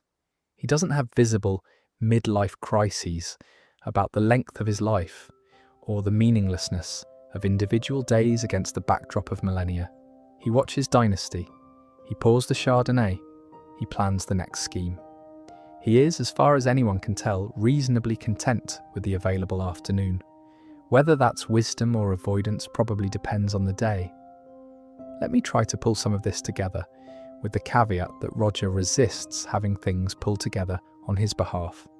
He's not a tidy character, and his philosophy, such as it is not a tidy philosophy. So this won't be a list of lessons. It'll be more of an inventory of what the accumulated evidence suggests, and what I personally find worth keeping from an evening with someone who is, by most ethical measures, not a good person. First, the disclaimer that needs saying clearly: Roger is not a role model. This isn't the kind of video that's going to end by suggesting you should behave more like him. He buries people alive over wine kiss incidents. He has written sustained death threats to celebrities over programming decisions. He threw his family's son-in-law into an alien spaceship to avoid having to leave Earth himself. These are not behaviours worth emulating. The analysis is not an endorsement. That said, the most philosophically useful characters in fiction aren't always good people. What they are is revealing, and Roger reveals several things that are worth carrying away, even if the manner of the revelation involves a lot of people suffering unnecessarily. On the question of purpose, Roger was told he had a cosmic mission. The mission was false. He processed this and continued. Not heroically or dramatically, just practically. The absence of a grand purpose didn't hollow him out, because he apparently wasn't relying on the grand purpose to structure his experience. He has plenty of purposes. They're just small, immediate, and specific. The scheme, the wine, the show, the relationship that needs managing, purpose at human scale, even for a being who is very much not human. The crash test dummy revelation says something about the universe's relationship to Roger's significance. Roger's response says something about what you do when the universe turns out not to be organising itself around your importance. On identity, Roger has inhabited hundreds of personas and still manages to be unmistakably, specifically himself. The through line is real. It just doesn't require a stable appearance, the wine preference, the specific grievance style, the recurring loyalty that surfaces between the schemes, the way he cries at a roast while trying to look like he isn't. Those things persist across every disguise and every persona, and probably across most of the historical periods he's moved through. Whatever a self is, Roger's is robust enough to survive considerable disruption to its surface. On pleasure, Roger enjoys things. He doesn't perform enjoyment as a character beat. He actually seems to be having a good time with the Chardonnay and the television and the elaborate schemes. There's something in that worth noticing. A lot of the stuff about well-being and life satisfaction that comes out of psychology points toward the importance of being actually present with what you're actually doing, not half there, while your attention is elsewhere. Roger is fully present with his trashy television, fully present with his wine, fully committed to the scheme currently underway. Whatever else is wrong with his life and choices, he doesn't seem to be somewhere else in his head when he's living it. On Belonging, the great space roaster shows what Roger needs and what he's bad at asking for. He needs to be told he matters to people. He's terrible at doing anything that would make this easier for anyone to tell him. He tries to murder his family because they accidentally revealed this need, which is very Roger. But the need is real, and the show treats it as real. His belonging with the Smiths is imperfect and cyclical, and has to be continuously re-established. And it's still the most significant relationship he has on Earth, across all those years on Earth. The attic bar is where it is because the Smiths are below it. On time, he's found a way to keep existing across an enormous span of time without an organising framework that would require the time to mean something collectively. Each Tuesday is its own thing. Each scheme is its own thing. The life doesn't build toward a point, whether that's a failure of ambition, or a sophisticated response to the reality of infinite time is probably not decidable from the outside. Now, a brief comparison that I find actually illuminating between Roger and another animated character, Jake the dog from Adventure Time. Jake is a magical shape-shifting dog who has also figured out, in his own way, how to be okay in a strange and chaotic world. Jake's answer is presence, warmth, acceptance of the world's difficulty without being crushed by it. He tends to his small pleasures with genuine attention and doesn't require the universe to make sense to do so. He's, by most measures, the healthier model. Roger's answer is almost the inverse. He refuses to accept diminishment. He insists loudly on his own significance, at significant cost to others. He fills the world with personas because simply being Roger isn't sufficient camouflage. He needs to be told he's a smith, and then he tries to kill the smiths again. He's a mess philosophically. A compelling mess, but a mess. Both of them are creatures who don't quite fit the worlds they inhabit. Roger ended up with a human family, while Jake ended up with a dog family and a human brother. Both raise the question of how to live when the world makes no promises about your place in it. Jake accommodated, Roger refuses to.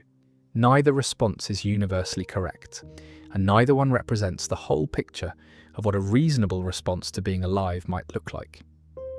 What Roger offers as a philosophical companion is a kind of permission to find characters interesting who don't earn the interest through virtue. You can think carefully about someone who doesn't think carefully about anything.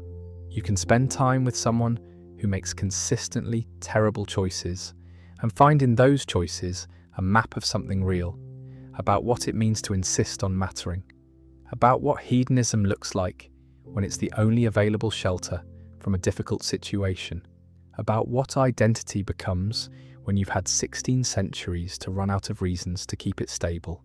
He keeps being Roger, across everything, including his own most energetic efforts to be someone else entirely. That's not nothing. There's one more thing worth saying about Roger as a philosophical subject, which is the question of what it means to spend time with a character who doesn't offer you anything aspirational. The conventional use of fiction in self-improvement culture is to find characters who model better behaviour, cleaner values, more elegant responses to difficulty. Roger is none of those things. He's the character you spend time with not because he shows you how to be better, but because he's honest about how things actually are, in a way that better characters often aren't. The world does sometimes feel like a crash test dummy situation. The purposes we're given don't always hold up under scrutiny. The biology we're working with doesn't always cooperate with the ethics we'd like to practice. The belonging we need is harder to establish than it should be, and has to be re-established more often than anyone tells you when you're young. Small pleasures are real and immediate in a way that grand ones often aren't. The grudges, whatever their philosophical standing, are sometimes the most alive thing in the room. Roger doesn't resolve these things. He doesn't transcend them. He just keeps moving through them, being himself, with the specific flavour of his specific preferences and his specific resentments, and his specific love for the people he's chosen to keep around. He keeps being Roger in an attic in Virginia, with the Chardonnay and the Dynasty reruns and the carousel of wigs. That's something worth spending an evening with, I think. Worth sitting with slowly, in the dark, without needing it to resolve. There's a relationship at the centre of American Dad that tends to get less philosophical attention than it probably deserves, partly because it's mostly expressed through irritation and occasionally through attempted violence. And those modes don't obviously invite analysis. But the Roger and Stan dynamic is the emotional spine of Roger's story on this show, and it's worth spending some time with it properly. The origin: Stan was a CIA officer at Area 51 when Roger escaped from captivity there. Roger had been held for years. Exactly how many years varies depending on which version of the backstory the show is using, but it was long enough for him to be very tired of it. He got out, triggering a lockdown. Stan tracked him down. They were in the same room when a grenade was thrown. Roger saved Stan. Stan had been about to kill him, and Roger saved his life anyway. That's the whole basis of it. One unrequested act of saving someone who was about to kill you. And Stan, who has an unusually strict personal code of honor for a man who does what he does for a living, took that as a life debt and honored it by bringing Roger home. The dynamic that follows is not obviously warm. Stan is annoyed by Roger constantly. He calls him a bowling pin, a gross alien, various other unflattering things. He's put Roger in prison on at least one occasion. He's pointed guns at him many times. He's threatened to kill him in circumstances that weren't entirely comedic. And yet he keeps Roger there, calls him a smith in the Great Space Roaster, has a tearful moment in the naked to the limit farewell sequence.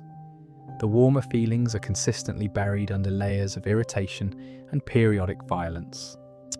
Roger's feelings about Stan are, if anything, harder to read. He antagonizes Stan with particular creativity and consistency. He uses Stan's specific psychological vulnerabilities as raw material for schemes. He's identified exactly which buttons to press, and presses them with enthusiasm. And he saved Stan's life once voluntarily, without being asked, when he had no particular reason to expect anything in return.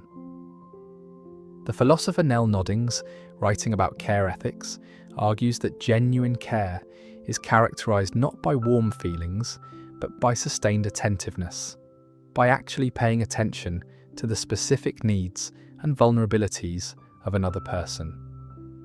You can care about someone without particularly liking them, on this view, as long as you're attending to who they actually are, rather than who you'd prefer them to be. Roger attends to Stan, obsessively in his own way. He knows exactly what Stan is afraid of, and what Stan needs, and what Stan's ideology requires of him. The schemes exploit this knowledge, which makes them a strange kind of intimacy. To be truly effective at tormenting someone, you have to understand them. Roger understands Stan in some ways better than anyone else in the show. There's an episode called You Debt Your Life that turns the Roger-Stan dynamic inside out in an interesting way. The setup. Stan keeps bringing up the life debt. The fact that Roger saved him at Area 51 as the justification for everything Roger gets away with. Then Roger is in danger and Stan saves him. And suddenly Stan considers the debt settled.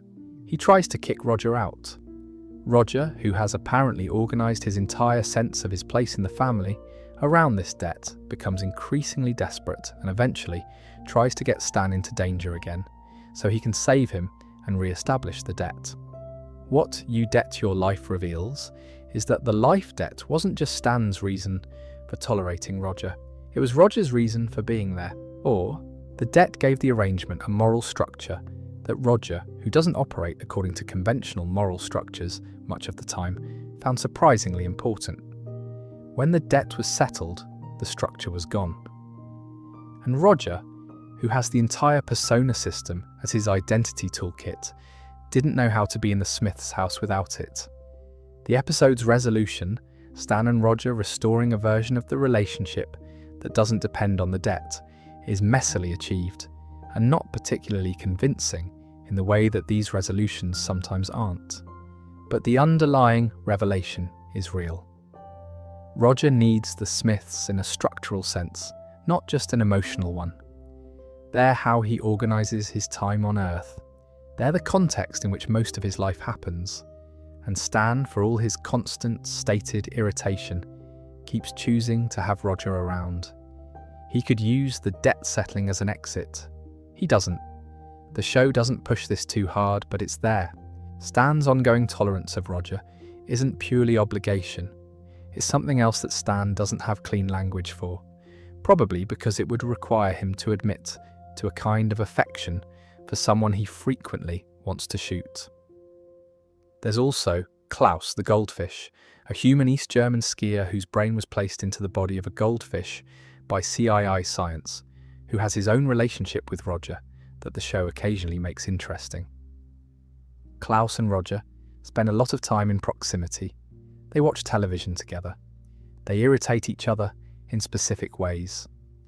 Klaus remembers Roger's birthday when the rest of the family forgets, and Roger is, the show notes, actually touched by this. It's one of the smaller warmths in Roger's life, and the show keeps it small, which is correct. A birthday remembered by a goldfish you share an attic with is not a grand gesture, but it's something. One final note on the Roger-Stan dynamic before moving on. In Steve's backstory, Stan presents Roger to Steve as a birthday present. He frames it to his family as a gift, an alien given to a child as a pet. This is both absurd and, if you look at it through Roger's perspective, slightly dehumanizing or de-alienating in a way the show never quite addresses directly. Roger's official introduction to the family is as a possession rather than a person. The entire subsequent run of the show is, in some sense, Roger insisting that he is not a birthday present. He is a Smith. Stan said so. Go fuck yourself if you can't accept that. Here's a fun detail about Roger's personas that tends to get overlooked because the show moves quickly between them. Many of his most sustained identities are professional ones, not costumes worn for a specific scheme and discarded, actual careers maintained over time with clients and colleagues and the whole apparatus of working life. Dr. Penguin has patients. Jeannie Gold has events booked months in advance. Genevieve Vavance has a newsroom. These aren't cosplay, they're jobs, and the jobs Roger chooses tend to cluster around particular kinds of work. The caring professions, therapist, surgeon, neighbourhood counsellor, the creative and attention-seeking professions, news anchor, wedding planner, event organiser, the powerful professions, CIA operative, bounty hunter, dictator. He briefly becomes dictator of a Caribbean island, and the outright criminal ones. The range is broad, but a pattern is there if you look for it.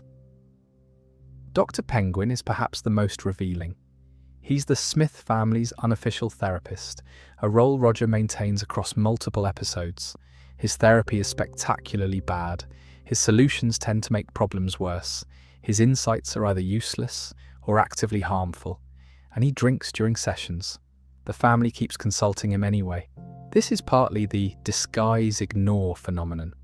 The people in Roger's vicinity perceive the persona rather than the alien, but it's also partly something the show notices about therapy itself.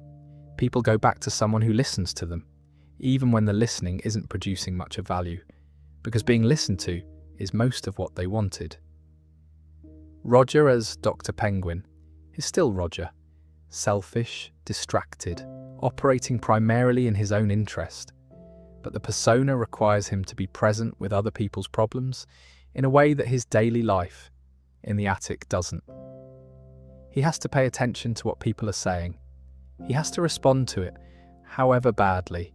The therapeutic context forces a kind of attentiveness that Roger's normal mode doesn't require. There's something philosophically interesting about this. The philosopher Simone Weil wrote about attention as a form of love, that actually attending to another person, really listening without agenda or impatience, is one of the rarest and most valuable things one person can offer another. Dr. Penguin is a terrible therapist, but the persona holds Roger in a structural relationship with other people's inner lives in a way that the attic bar doesn't. Maybe that's part of what he keeps coming back to it for. Not the therapy, the attention. Genevieve Vavance, the sensationalist news anchor, is a different kind of revelation. Genevieve is Roger at his most theatrical and most comfortable with public attention, delivering fabricated or heavily dramatized stories to an audience that's watching. There's no therapeutic pretense here. The persona is pure performance. And Roger, as Genevieve, is apparently very good at it. He's effective at broadcasting. The camera likes him. He knows how to hold a room. This connects back to the Paul Lynde lineage mentioned earlier. Roger's performative impulses, the need to be the one being watched, the need for an audience, the comfort of a clearly defined role with defined parameters, run very deep. Personas as such are performances, but the personas that become careers are performances with a sustained context. They don't end when the scene ends. They keep requiring his presence and his attention. They keep him, in some sense, necessary. Roy Rogers McFreely is one of the more politically interesting personas, a tyrannical homeowners association president who uses bureaucratic power to enact petty laws specifically designed to antagonize Stan. The persona is an extended piece of psychological warfare conducted through legitimate structural means. Roger found a mechanism, the HOA, that gave him formal authority and used it with characteristic creativity. McFreely is Roger understanding how power actually works and deciding to acquire the Caribbean dictator persona from Moon over Isla Island is McFreely taken to a logical extreme, actual governmental authority, however small-scale and absurd the government. Roger demands the island be painted yellow. He makes extravagant demands of the populace. The show handles this persona more darkly than most, and doesn't much linger in it, but its presence in the catalogue says something about what happens when Roger gets access to real power rather than the informal influence he usually operates with. He doesn't become benevolent, he becomes more specifically and extravagantly himself.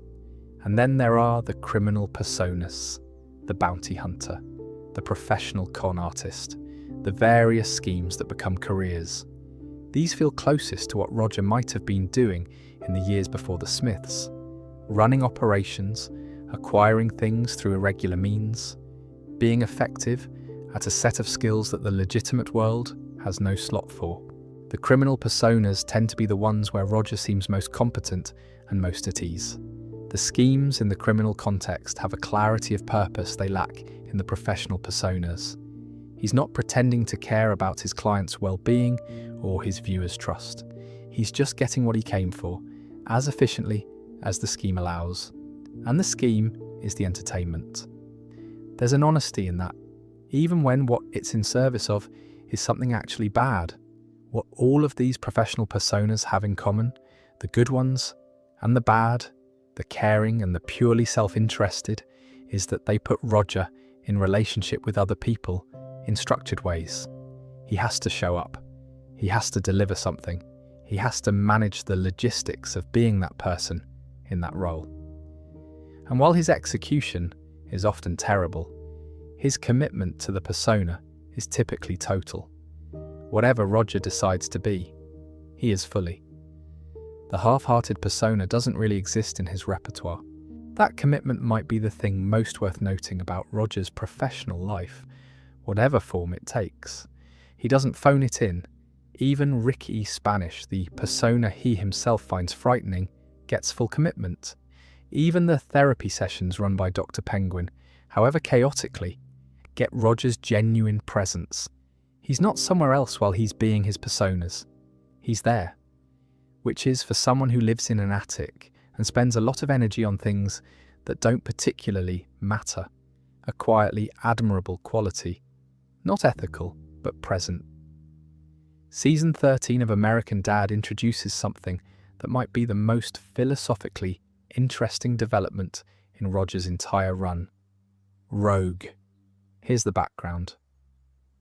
Roger's species, it turns out, produces tumours under stress. This is biological, a response to being overworked or overstimulated. The tumour, if removed, doesn't die. It becomes a fully sentient being, small purple-grey, somewhat feral, possessed of its own personality and moral sense. The show calls this a homunculus. The Smith family has Roger's tumour removed and names the resulting creature Rogue. Rogue is Roger's offspring, effectively, not in a conventional genetic sense, more in the sense that he emerged from Roger's biology and carries aspects of Roger's personality, filtered through his own separate development. He's smaller and stranger and less verbal than Roger, but recognisably related. He has Roger's capacity for violence and his capacity for unexpected loyalty. both in more compressed and instinctive forms. The relationship between Roger and Rogue is complicated in the specific way that parent-child relationships between very similar people tend to be complicated. Roger doesn't always treat Rogue well. In the episode Persona Assistant, Rogue gets left for dead in an incident involving Klaus and returns with legitimate grievances. Roger has to reckon with the fact that he created something, neglected it, and is now dealing with the consequences of the neglect. This is not a novel parenting situation, but it has additional strangeness in Roger's case, because Rogue is quite literally a piece of himself. There's a recurring philosophical question about what we owe the things and people we bring into being, which is usually framed in the context of human children, but which applies in slightly strange ways to Rogue. Roger didn't choose to have a tumour. He didn't plan for it to become a person, but it did become a person, and that person has needs and feelings, and a moral claim on Roger's attention that didn't exist before Roger grew it accidentally. The moral philosopher Derek Parfit spent considerable time on questions about people we bring into existence and the obligations, if any, that come with that creation. His conclusions were complex and contested, but one thread running through his work was the idea that creating a person doesn't simply produce a moral claim equivalent to harming a pre-existing person. The obligations attached to creation are real, but different in structure from those attached to harm. Rogue doesn't clarify any of this. He mostly complicates it. He exists, he has feelings, he can be wronged, and apparently seeks redress. Roger's obligations to him are at best imperfectly acknowledged by Roger himself, and the show doesn't press the point with enough sustained attention to resolve anything. What Rogue does do as a narrative presence is create a mirror of Roger that Roger can't fully control. The tumor-to-person origin story is a biological metaphor for something that happens in non-alien contexts. The parts of ourselves we project, or the influences we have that take on lives of their own and develop in directions we didn't plan for. Children who become their own people, relationships that generate cultures you didn't intend to create, the things you build that outlast the building of them. There's a moment in the Rogue arc that I find quite affecting in the way that American Dad's quieter moments can be. After the Klaus incident, after Rogue has come back with grievances, Roger is faced with the fact that something he produced is suffering because of his negligence, and his response has the quality of someone who recognises the claim without entirely knowing how to meet it. He doesn't fix the situation perfectly, but he stays in relationship with it. He doesn't dismiss Rogue, he keeps him around. He absorbs the grievance imperfectly and continues. This is also, incidentally, roughly how Roger handles most of his closer relationships. Imperfectly, with ongoing renegotiation, without the problem ever being fully resolved. The Smiths are still there. Rogue is still there. Klaus is still there. Roger keeps being difficult, and they keep being around. The maintenance of those relationships isn't graceful or dramatically satisfying, but it's ongoing, which might be the most realistic thing American Dad does with him. There's also a specific and funny thing about Klaus having Stan wear the tiny Rick E. Spanish outfit in Persona Assistant. Roger's worst persona miniaturized and inhabited by Roger's offspring, that feels like the show making an observation about generational transmission without entirely naming it. The worst of what Roger contains is apparently hereditary, or at least readily available as a template. Stan puts it on and cannot stop acting as Ricky Spanish. Even a string of murders can't break the hold, which again is not an unfamiliar parental experience, metaphorically speaking. Rogue doesn't resolve anything about Roger. He doesn't reveal a hidden capacity for parenthood or a transformative love. Roger's relationship with him is as messy and self-interested as Roger's other relationships. But the existence of Rogue something Roger produced without planning to and now has to reckon with, is one of the show's more specific answers to a question it raises about Roger throughout. What does it mean to create things? What does Roger leave behind? The personas disappear when Roger stops inhabiting them, mostly Ricky Spanish being a notable exception. The schemes are completed and forgotten. The revenge is exacted and the grievance dissipates, but Rogue keeps existing. Whatever Roger passed on to him, biologically, behaviourally, through proximity and the complicated process of being in relationship, Rogue has it now and will presumably continue to have it. That's a form of legacy that the show doesn't dress up as significant, but which is sitting there in the fabric of the thing, if you want to look at it. Roger grew something by accident, neglected it, and now has an obligation to it. Most of what we create works like this, more or less. The accident part, the neglect part, the obligation that arrives after the fact. Roger handles it the way he handles everything, imperfectly, with more self-interest than is ideal, but with enough residual care to stay in the room. That's something. Not much, but something. At some point fairly early in American Dad's run, the show decided to give Roger an entirely separate genre to play in. The tearjerker episodes are the show's Bond parody saga, a recurring set of episodes that take place in a heightened spy film universe where Roger plays the villain, a man named Tearjerker, whose scheme involves making the world cry by producing unbearably sad films. Stan plays Stan Smith, the hero trying to stop Tearjerker. The Tearjerker episodes are lavishly produced by the show's standards, complete with opening sequences and a recurring soundtrack styled after James Bond films. It's a running joke that the motivation of Bond villains is always something absurdly small relative to the scale of the plan. The tearjerker arc takes this observation seriously. Roger's scheme to dominate the world involves emotional manipulation through cinema, which is both an inherently Roger idea and a better examined version of something real. Cinema does manipulate emotions, is quite good at it. Roger has simply removed the implicit consent aspect. What I find interesting about Tearjerker as a persona is that it's Roger at his most self-aware and his most theatrical simultaneously. The Bond villain template provides Roger with a context where his grandiosity is structurally appropriate. In his everyday life, his self-importance is a constant source of friction. The world doesn't recognise his significance the way he needs it to, which is partly why the grudges run so long and the revenge schemes are so elaborate. In the tearjerker episodes, his significance is structurally built in. He's the villain. The whole narrative is about stopping him. He matters, in a very specific genre sense, by definition. There's something revealing in how Roger inhabits this.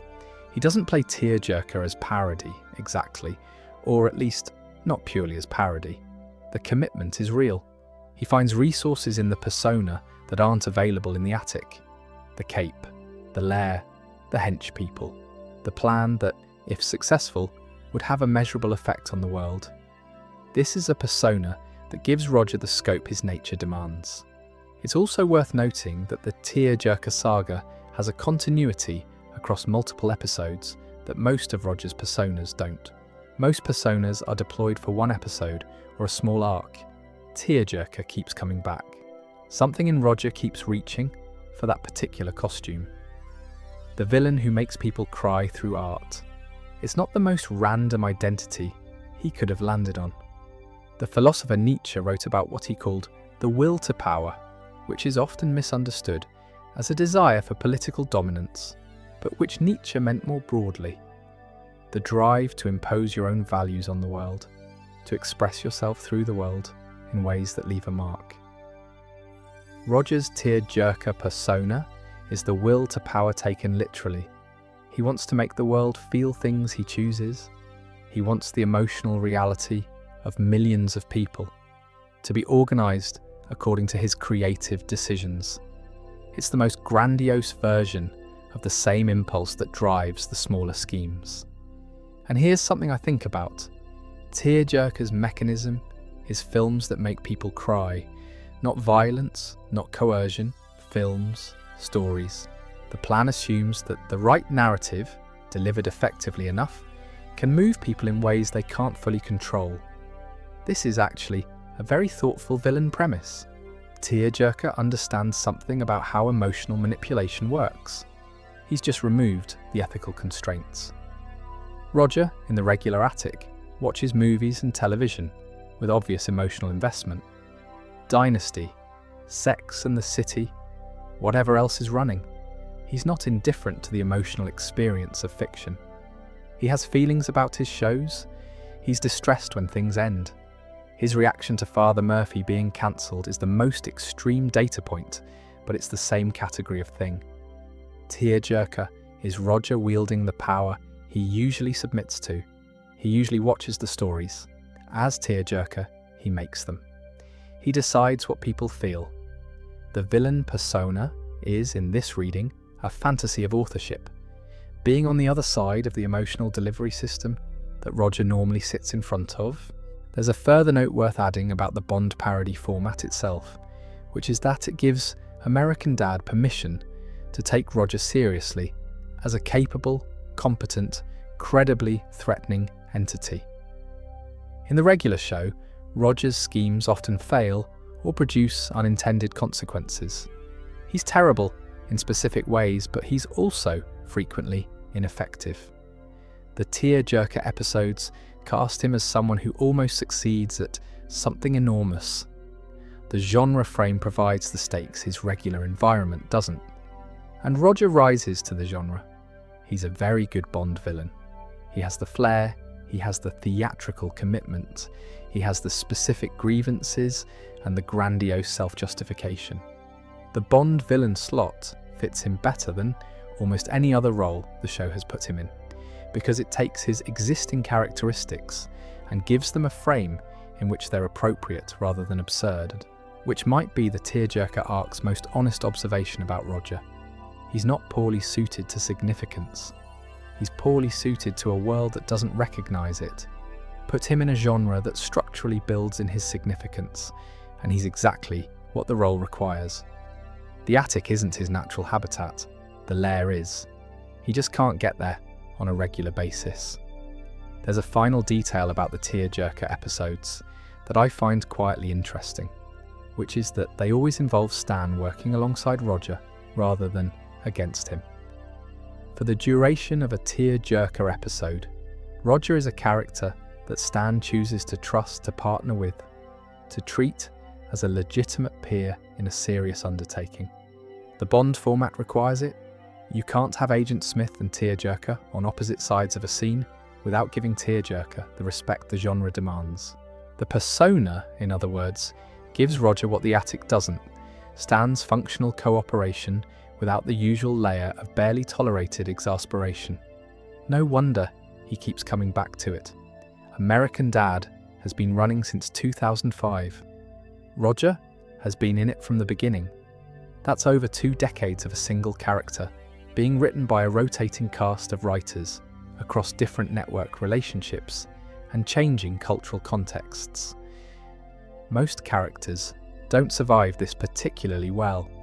They drift, the voice shifts. The defining characteristics become either more pronounced to the point of caricature or diluted to avoid repetition. Something changes. What's striking about Roger across that run is how much he hasn't changed, in the ways that matter. He's gotten darker in some respects. The show's escalation of his sociopathic behaviour across the seasons is quite documented.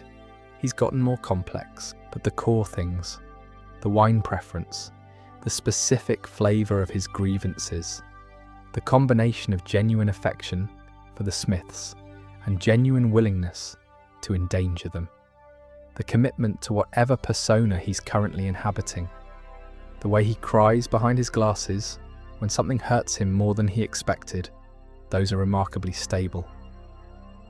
This is worth noting because consistency of character across a long run is not a given. The writers of Season 15 aren't the writers of Season 2, The show has changed networks. The cultural landscape has shifted considerably. And yet a person who watched Roger Codger in 2005 and then watched a current episode would recognize immediately who Roger is and how he works. That recognition isn't trivial. In fiction, consistency of character without stagnation, being recognizably yourself without being trapped in repetition, is one of the harder things to achieve. Most long-running characters either become more themselves until they're a parody of their original conception, or they change so much in response to a story demands that they lose whatever made them specific. Roger avoids both. He escalates in some dimensions and surprises in others, but the underlying person, if that's the right word, stays legible. The show is clearly aware of this. The Great Space Roaster, as discussed, has a moment where the family notes that Roger's belonging issues have come up before in previous episodes and have been resolved before, and here they are again. The episode lampshades its own repetition of a theme. This is the show acknowledging that Roger doesn't arc. He cycles. He doesn't resolve his issues and move on. He revisits them, imperfectly processes them, and returns to roughly where he started. The next scheme begins. From a traditional narrative perspective, this is a flaw. Characters are supposed to develop. Stories are supposed to move somewhere. The cycle without resolution is supposed to be a failure of storytelling ambition, but there's another way to look at it. Characters who don't fundamentally change are making a claim. The claim isn't that nothing matters or that experience has no effect. It's that some people are, at the level that counts, already who they're going to be. The specific events change. The underlying person doesn't, and the show, by treating Roger's consistency with obvious affection rather than narrative frustration, is saying that this consistency is its own kind of value. He's Roger. He's been Roger for all of it, and probably for 16 centuries before that. The world keeps presenting him with situations that would, in most characters, produce meaningful change. He processes those situations through his Rogerness and comes out the other side still Roger. There's something stubborn about that. Stubborn and, in its own strange way, reliable. The Smiths clearly know this. Their relationship with Roger has a quality of working with his nature rather than around it. They've stopped expecting him to be different. They've accommodated, imperfectly, and not without periodic attempts on each other's lives, to the fact that this is what Roger is, and the question isn't when he's going to change, but how to be in relationship with what he is. This is actually a philosophically interesting model of relationship. Not trying to change the other person, not requiring them to resolve their fundamental nature as a precondition for belonging, but finding a way to be alongside what they actually are. The Smiths belong to Roger, and Roger belongs to them in a way that doesn't require either party to be different from what they are. It's just not a very safe arrangement. There's also the question of what American Dad's longevity says about why Roger works. The show has produced other interesting and beloved characters. Stan's arc across the show's run is substantial. Haley has developed, Steve has changed, but Roger is the character most reliably cited by fans as the reason they keep watching. Something about his specific combination of chaos and warmth and consistency keeps pulling people back. I think it's the consistency, actually. Most of the world is unreliable in the specific, finely textured ways that Roger is reliable. You know what Roger wants. You know what Roger cares about. You know how he'll react when things don't go his way. That knowledge, paradoxically, knowing that the person is going to behave badly in their particular bad ways, is a form of safety. You're not going to be surprised by a Roger you don't recognise. He's going to be Roger. He always is. For a show that's been running this long, across network changes and cultural shifts and a world that has become progressively more uncertain, having one character who is entirely and unmistakably himself regardless of context, that's more valuable than it initially seems. It's late, or early. The specific time is probably irrelevant to you at this point. which is rather the aim. Here's where we've ended up, after a while with Roger. He's not a character who resolves. That's been true from the first episode, and it'll probably be true for as long as American Dad keeps running, and Seth MacFarlane keeps finding new voice registers for a character often portrayed as a fey pansexual alcoholic non-human. We covered his origin, the crash test dummy story, the abandoned mission, the discovery that his cosmic purpose was invented to get him onto a spacecraft, and the response to that discovery, which was to pour a glass of wine and watch Dynasty. We spent time with the bitchiness, the biological need for cruelty that periodically expels toxins from his system, and that the show offers as partial explanation.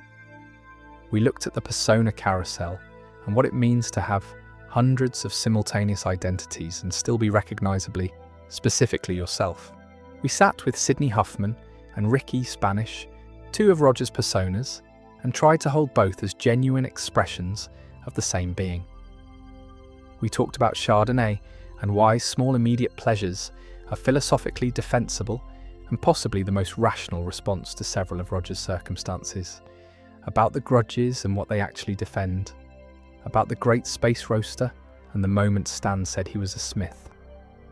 We talked about Rogue and about Tearjerker, and about 2 decades of being consistently, unmistakably oneself across an enormous amount of television. We thought about what 1,600 years does to a person's relationship with any given afternoon.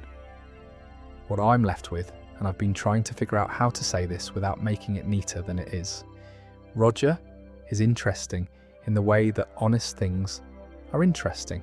Not in the way that admirable things are interesting. He's frequently not admirable, but in the way that things which don't tidy themselves up are interesting. He raises questions without answering them.